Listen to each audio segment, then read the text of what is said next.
I'm just glad to be home. Let me start off by saying that.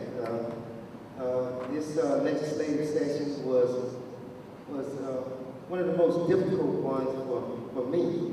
And when I say that, most of you know I'm a two-term state representative. So I'm saying that not from that two-term experience.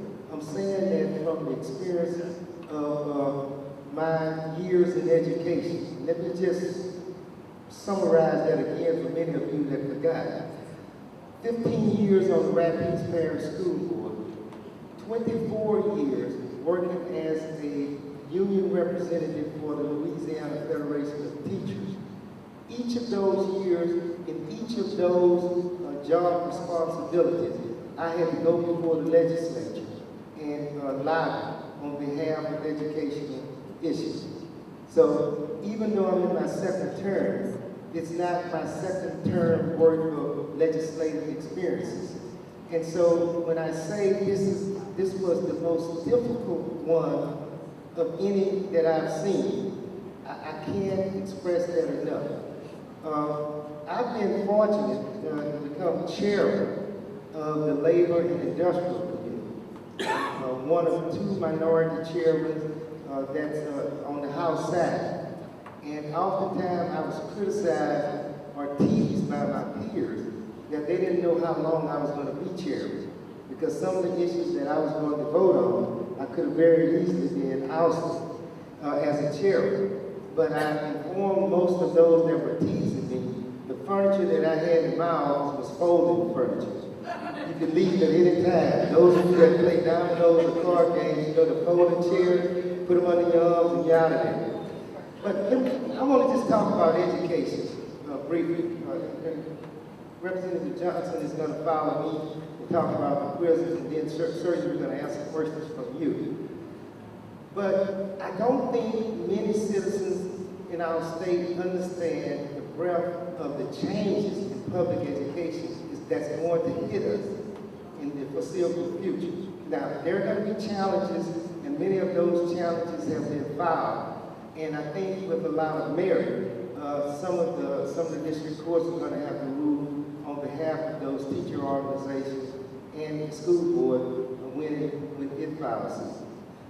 But here are some of the sole changes that I don't think individuals understand. You go out and you elect the school board.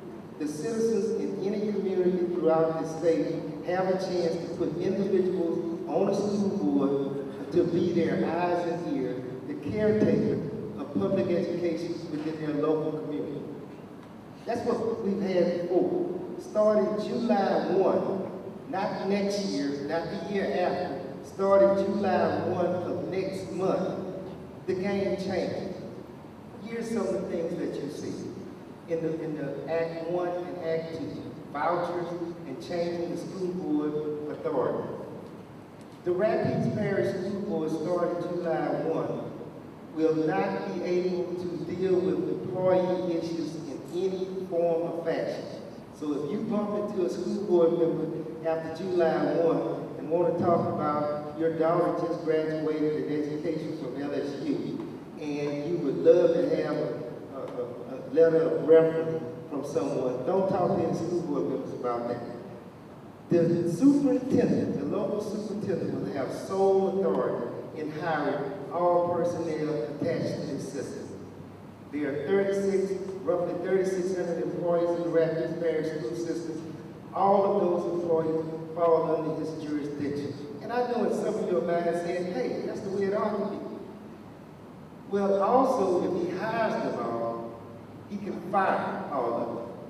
And the difference now is there is no appeal to the school board. The school board have absolutely nothing to do with the superintendent saying an employee stay or an employee go. But there are some other little subtle differences. You may be a teacher or know a teacher that's been teaching for 15 years with a master's degree, 30 hours above, and that teacher may be a social studies teacher. You may know another teacher with the identical certification, but in the area of science.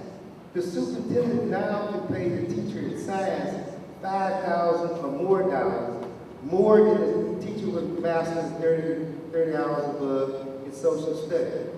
So those things that we were accustomed to as far as a salary schedule, it doesn't exist anymore. The superintendent determined the rate of pay for 3,600 employees.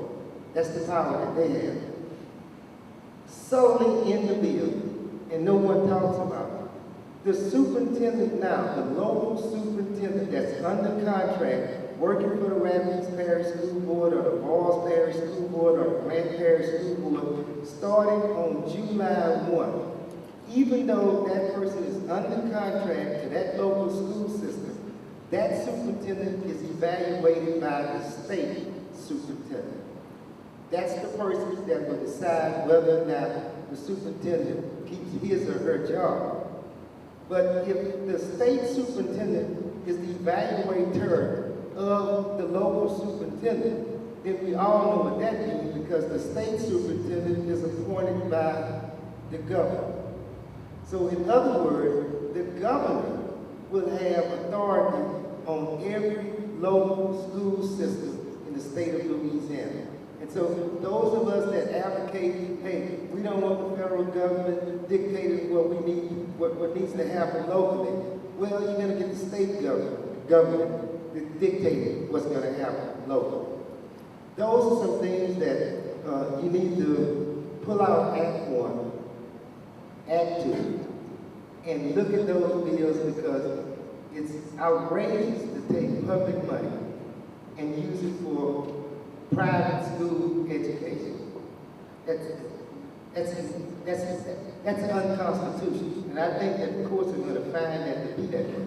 But that was forced through, and those changes in those two areas, the power of the local school board and vouchers, are going to drastically change public education.